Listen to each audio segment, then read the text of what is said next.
God has been talking to me about having hard conversations and saying the thing that needs to be said, even though you know the thing that needs to be said is probably going to be offensive, or it might hurt their feelings, or they might feel some type of way about it. And that reminded me of 2 Corinthians chapter 7, starting at verse 8. He says, "For even though I did grieve you with my letter, I do not regret it now, though I did regret it. For I see that the letter hurt you, though only for a little while. Yet I am glad now, not because you were hurt and made sorry, but because your sorrow led to repentance and you turned back to God.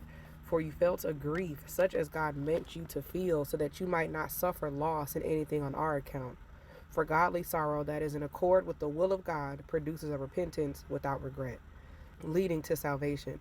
But worldly sorrow, the hopeless sorrow of those who do not believe, produces death. For you can look back and see what in earnestness and authentic concern this godly sorrow has produced in you. What vindication of yourselves against charges that you tolerate sin. What indignation at sin. What fear of offending God. What longing for righteousness and justice. What passion to do what is right. What readiness to punish those who sin and those who tolerate sin.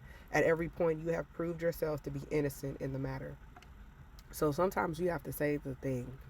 Sometimes you have to say the hard thing. Sometimes you have to say the thing that you know is probably going to offend their flesh, but it's going to convict their spirit man so that they can return to God, so that they can elevate in that area, so they can grow in that area and go from glory to glory. Sometimes you have to tell people the truth, and the truth is offensive. Sometimes we have to have hard conversations.